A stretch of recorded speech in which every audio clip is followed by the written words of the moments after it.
Rise and glow, my dazzling deities and eyeliner enthusiasts. This is a special mythical drop, but I'm still here to surface and spill ancient tea brewed by the celestials themselves. I am the Hecate. Think of me as your mythological middleman with ADHD and a makeup brush. And today we're stepping outside the usual 12-sign Zodiac starter pack and entering into the forbidden DLC expansion pack. Yes, faves, gather around as we send off Ophiuchus season, the 13th Zodiac sign, the sign that NASA once whispered about and the entire internet promptly had a meltdown. Ophiuchus is the sign of, I'm not like other Zodiac signs, I'm different, and honestly, it's iconic. Every makeup product I'm using is in the description box below because unlike the Zodiac calendar, nothing here is confusing. Now subscribe or Ophiuchus will resurrect every ex you've blocked this year just so you can block them again.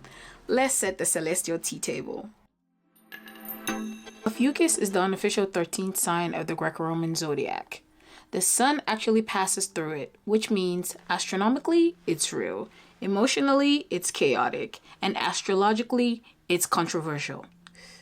That was a mouthful. Ophiuchus season runs from November 29th to December 17th, sitting snugly between Scorpio's emotional destruction arc and Sagittarius's I just booked a spontaneous trip to Bali. Because of Ophiuchus, the dates for the rest of the zodiac signs get completely rearranged. So before you start fighting me in the comments, consult the table and maybe sip some water because denial is dehydrating. It is considered a fire sign by modern systems because Ophiuchus has big chaotic innovation energy with a touch of I challenge the gods drama. And Ophiuchus doesn't have a traditional planet ruler.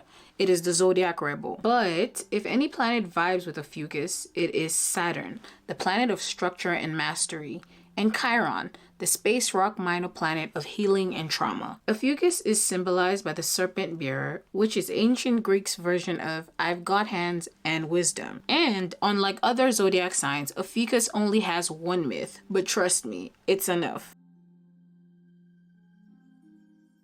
Meet Asclepius, the medical prodigy, healing icon, and ancient Greek's original I can fix it specialist. He was the son of Apollo, god of the sun, music, prophecy, and skincare routines.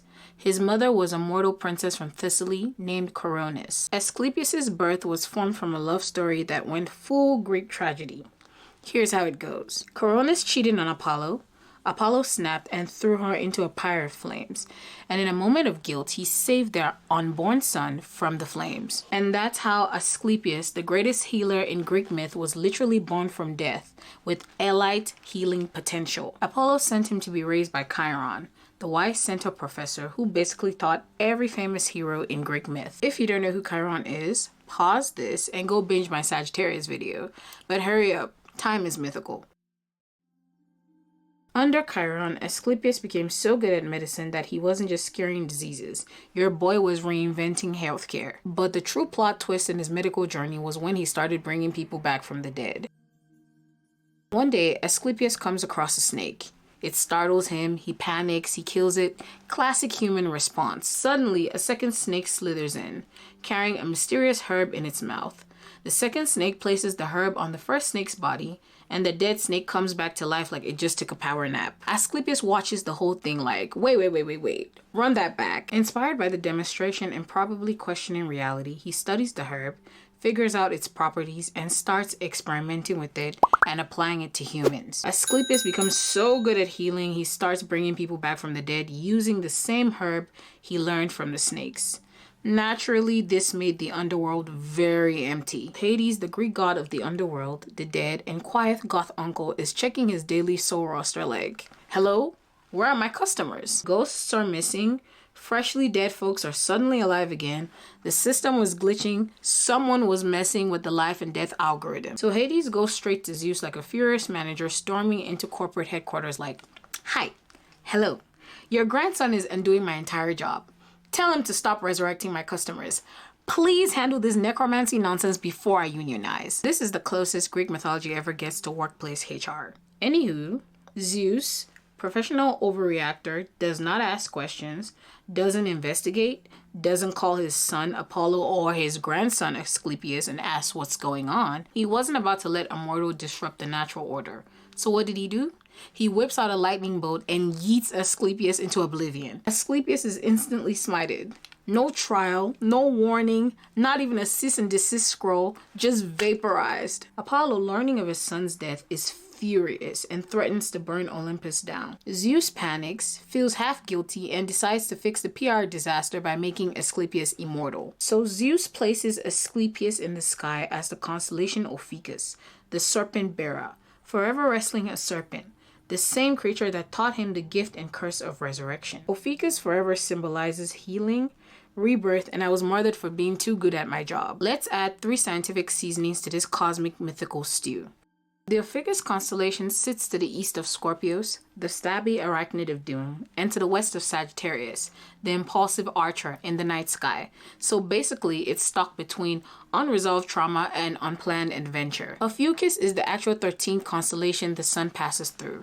The sun hangs out here for about 18 days, longer than Scorpius. That changes the whole zodiac dates. Out of the 88 recognized constellations, Ophiuchus is the 11th largest constellation, covering about 948 square degrees of the night sky. Its stars don't exactly scream serpent bearer, more like a celestial stick figure wrestling a noodle. You kind of have to squint, tilt your head, and emotionally commit to the bit before it looks anything mythic. Ophiuchus's constellation has 10 officially named stars, but here are the 4 main MVPs. They are Ras Al Haig, Sabik, Yed Prior, and Yed Posterior. Ras Al Haig is the brightest of the bunch, and its name means the head of the serpent charmer in Arabic. It is a white subgiant about 25 times brighter than the sun and roughly 2.5 times its size. It ranks as the 56th brightest star in the sky and sits about 48 light years away from Earth. Pretty close in cosmic terms. Ras Al Haig rotates so rapidly that it bulges at its equator, making it slightly squashed.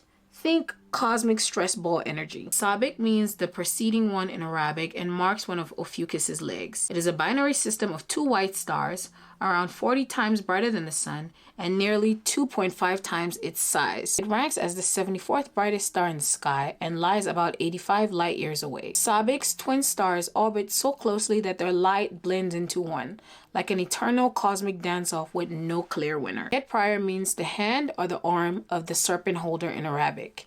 It is a red giant about 250 times brighter than the sun and nearly 12 times its size. It is the 150th brightest star in the sky and rests about 170 light years away from Earth. Yed Prior is entering its retirement phase, which means it's literally swelling with age and cooling off. It's a slow motion glow up in space. Yed Posterior means the posterior hand or arm of the serpent holder in Arabic.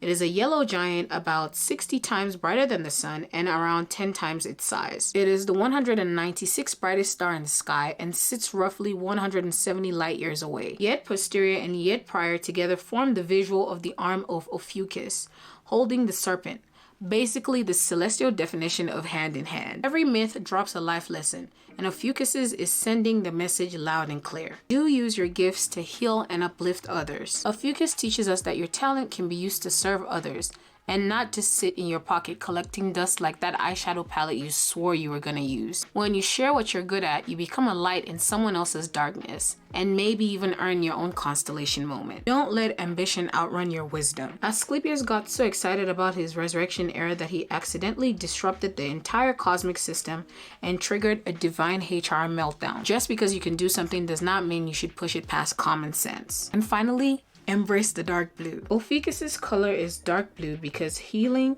wisdom, and cosmic mystery run deep and dark.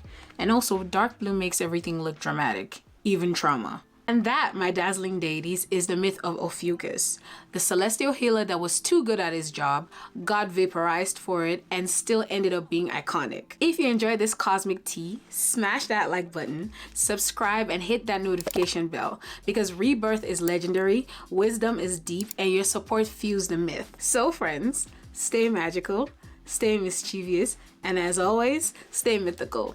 Until next time, you get a rebirth, and you get a rebirth, and you, in the back, yes you get nothing.